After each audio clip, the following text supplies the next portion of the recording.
Bonjour, peuple de Dieu, que le Seigneur vous bénisse là où vous êtes. Aujourd'hui, nous sommes encore là, c'est la continuité de notre enseignement. Le thème intitule Tu es Simon, fils de Jonas, tu seras appelé Céphas, qui signifie pierre ou roc. Que le Seigneur nous bénisse tout le monde et j'aimerais que nous puissions d'abord, bien aimé, comprendre la chose de Dieu. Vous savez, la connaissance est très importante dans la vie. Tu peux bien prier, tu peux bien jeûner, mais la connaissance est très cruciale.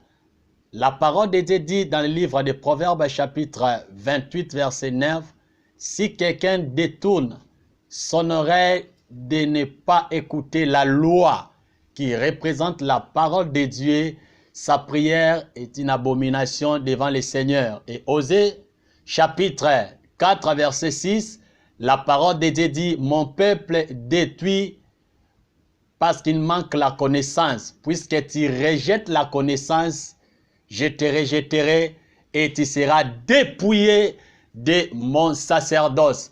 J'aimerais dire à quelqu'un, aujourd'hui qui est en train de m'écouter, beaucoup de personnes sont détruites parce qu'ils n'ont pas la connaissance. La connaissance de Dieu est très importante. À connaître plutôt la parole de Dieu est très important.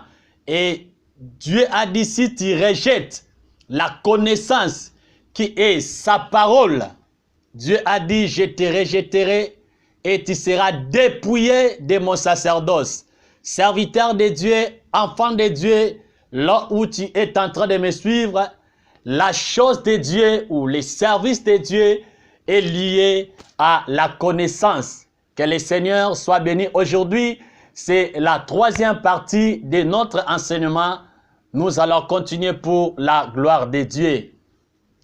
Nzambe tata ye bolingo, solona kobanga te, sokopo monene mingi, ekobelema nanga.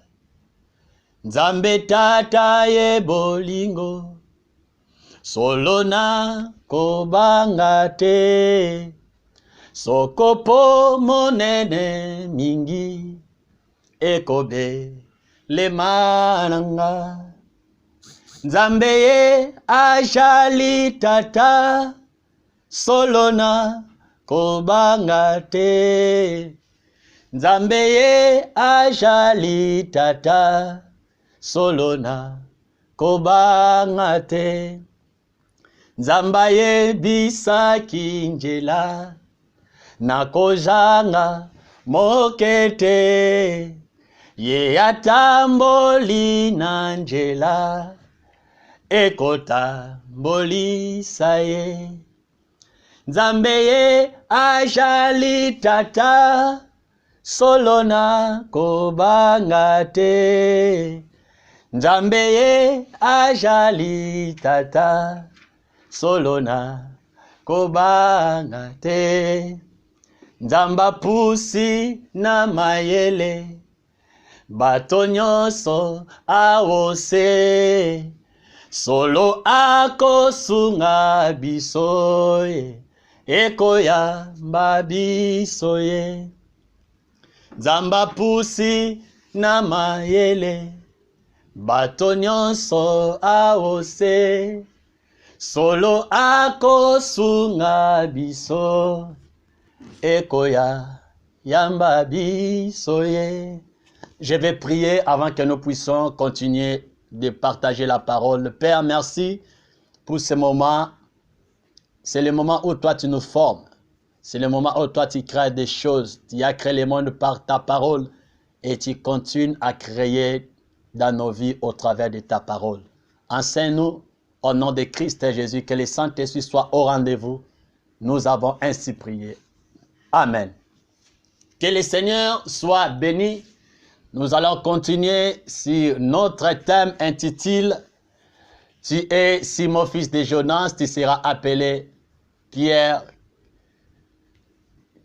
ou roc. » Que le Seigneur soit béni. J'aimerais que nous puissions comprendre ceci. Nous avions dit pour un petit rappel, nous avions dit ceci, il y a plusieurs personnages bibliques que le Seigneur a donné le nom nouveau. Cela symbolisait la transformation que le Seigneur opérait dans leur vie. Et nous avions dit aussi, ton nom cache ton identité, tu es comme ton nom. Comme 1 Samuel chapitre 25, dans son verset 25, Abigail, qui était la femme de Nabal, il a rencontré David. Elle a rencontré plutôt David parce que David avait l'envie de tuer Nabal, parce que Nabal avait refusé de donner la nourriture à ses soldats, la nourriture à ces gens qui ont gardé ses brebis. Et Abigail a dit à David, ne suis pas cet homme Nabal, il est comme son nom, il est un type méchant, il est un type, en lui plutôt il y a la folie. Bien-aimé dans le Seigneur, tu es comme ton nom.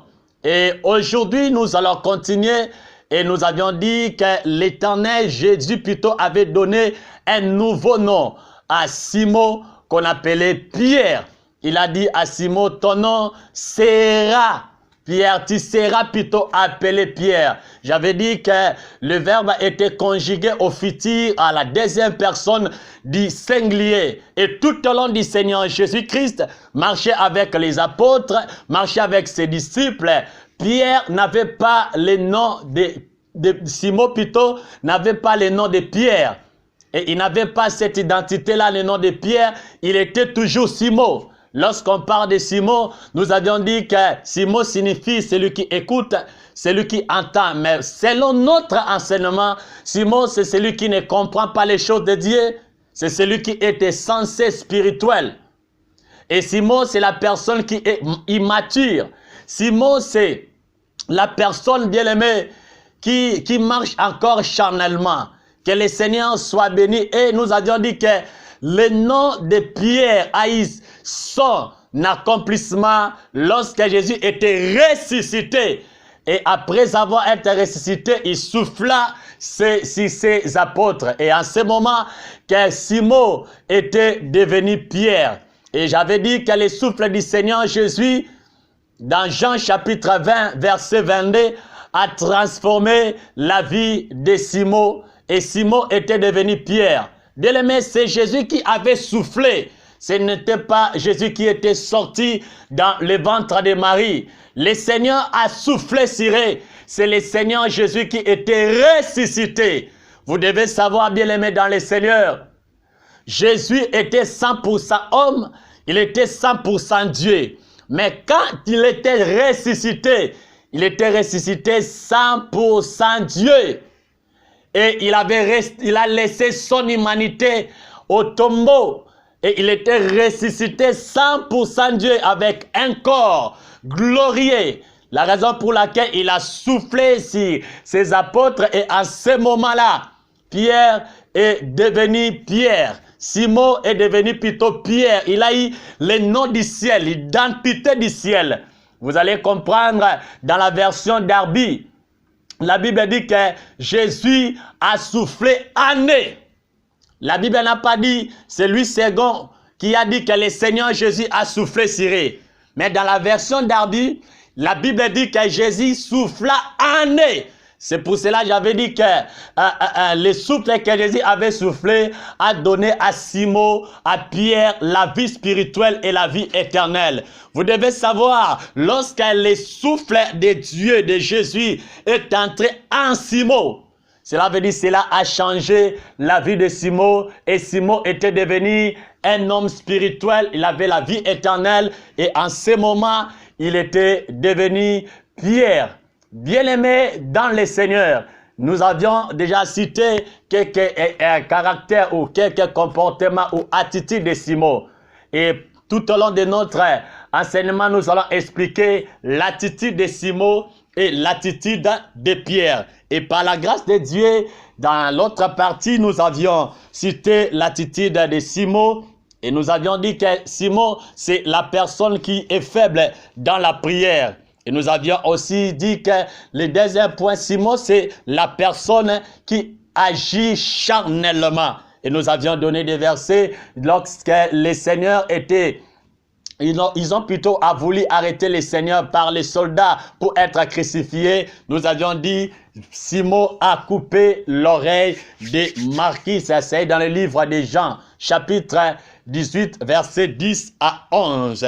Et aujourd'hui, nous allons continuer dans notre troisième partie. Et nous allons citer maintenant le 3 et le 4e point. Nous allons maintenant aborder le 3e point. Et Simon, c'est une personne qui n'est pas encore convertie. Quoi qu'il marche avec le Seigneur. Simon, c'est une personne qui n'est pas convertie. Nous sommes dans le livre de Luc, chapitre 22, versets 31 à 32. Je lis la parole de Dieu. Luc, chapitre 22, versets 31 à 32. Simon, c'est une personne qui n'est pas encore convertie. Je lis la parole de Dieu. La Bible dit, le Seigneur dit, Simon, Simon, Satan vous a réclamé pour vous gripper plutôt comme les froment. 32, mais je prie pour toi, afin que ta foi ne défaille point. Et toi, quand tu seras converti, vous voyez, le verbe est conjugué toujours au futur. Donc, le Seigneur Jésus, il est en train de dire à Simon, le diable te réclamé pour te déstabiliser, pour te gripper comme les froment. Mais moi, j'avais prié pour toi, pour que ta foi ne tombe point. Et toi, quand tu seras converti, affermis tes frères, bien-aimés dans le Seigneur. Simon, c'est une personne qui n'est pas encore convertie. Jésus est en train de dire à Simon, Simon, Simon, le diable te réclame. Écoute-moi, j'aimerais dire à quelqu'un aujourd'hui qui est en train de m'écouter, le diable ne réclamait pas Pierre, mais le diable réclamait Simon. Le diable réclamait Simon. Bien-aimé dans le Seigneur, le diable n'a pas la capacité de réclamer Pierre. Vous savez pourquoi? Parce que Pierre, c'est l'identité du ciel. Pierre, c'est le nom qui est venu de Jésus. C'est le nom qui est venu du ciel. Simon, c'est le fils de Jonas. Mais Pierre n'est pas le fils de Jonas. Pierre, c'est le fils de Dieu. Pierre, c'est l'enfant de Dieu. C'est le nom qui est donné par Jésus. Le diable n'a pas réclamé Pierre, mais le diable a réclamé Simon.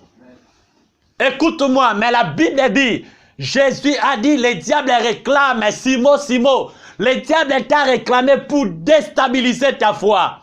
J'aimerais dire à quelqu'un qui est en train de m'écouter aujourd'hui, le diable n'a pas besoin de ton mariage. En réalité, le diable n'a pas besoin de tes biens. Le diable n'a pas besoin de toutes tes parcelles. Mais le diable a besoin de déstabiliser ta foi. Vous savez le pourquoi? Parce que c'est ta foi qui te rend agréable devant le Seigneur. Ce n'est pas ton argent. D'ailleurs, ce n'est pas la prière qui te rend agréable. La Bible dit dans Hébreux chapitre 11, verset 6, sans la foi, il est impossible de lui être agréable. Car celui qui s'approche de Dieu, qui croit que Dieu existe. Bien-aimé, c'est ta foi qui te rend agréable. D'ailleurs, l'Éternel exauce ta foi. Parce que la prière, c'est l'expression de notre foi. Bien-aimé dans le Seigneur, Jésus avait prié pour Simon. Parce que le diable a réclamé Simon. Je prie pour toi qui es en train de me suivre à ce moment-ci. Si le diable te réclame, je prie pour toi que le Seigneur garde ta foi. Que ta foi soit gardée. Parce que ta foi, elle est si précieuse devant le Seigneur. C'est ta foi qui te rend agréable devant le Seigneur. Le diable peut déstabiliser ta santé, comme il a fait dans la vie de Job. Le diable peut déstabiliser, bien-aimé, ta voiture. Le diable peut déstabiliser, bien-aimé, ta finance. Mais l'objectif du diable, il cherche ta foi. Je prie pour toi pour que ta foi soit gardée. Mais écoute-moi, Jésus a dit ceci. Simon, je priais pour toi, pour que ta foi ne soit pas déstabilisée. Mais quand tu seras converti, affermis tes frères. Vous voyez, le verbe est conjugué toujours au futur. Simon, c'est une personne qui n'était pas encore convertie, mais il marche avec le Seigneur Jésus. Jésus avait prié pour Simon parce que le diable les réclamait, mais il n'était pas encore converti. Bien-aimé dans le Seigneur, j'aimerais dire à quelqu'un qui est en train de m'écouter aujourd'hui, Dieu a besoin que tu sois converti. Le Seigneur Jésus a besoin que tu sois converti. Quand tu seras converti, affermis tes frères. Bien-aimé dans le Seigneur, Dieu a besoin de toi. Tu es Simon, mais les soucis de Dieu, il faut que tu sois converti. Écoute-moi, pour que tu puisses avoir l'habilité, tu affermis les autres. Toi d'abord, tu dois être affermi. Toi d'abord, tu dois être converti. Simon ne pouvait pas affermir ses frères parce qu'il n'est pas encore converti. Tu dois être d'abord converti. Tu dois être converti et c'est alors tu vas affermir tes frères. Aujourd'hui, bien-aimé, tu es Simon, mais le souci de Dieu est que tu sois converti pour affermir tes frères, pour réconforter tes frères. Les diables cherchent ta foi. Tu me suis là, tu es en train de me suivre, bien-aimé. Les diables cherchent ta foi. Ta foi, elle est si très importante. Le diable n'a pas besoin de ce que toi tu es en train de faire. Il n'a pas besoin, bien-aimé, de ton business, mais il a besoin de ta foi. Parce qu'il sait très bien que le juste vivra par sa foi. Le Seigneur a besoin de toi. Et la deuxième partie que nous allons citer, le deuxième point, le diable, Simon plutôt, c'est une personne qui est utilisée aussi par les diables. Simon, c'est une personne que les diables utilisent aussi facilement. Tu sais pourquoi? Parce qu'il n'est pas encore converti. Tu sais pourquoi? Parce qu'il n'a pas encore eu l'identité du ciel qui est Pierre. Nous sommes dans le livre de Matthieu, chapitre 16, versets 22 à 23. Je lis la parole de Dieu.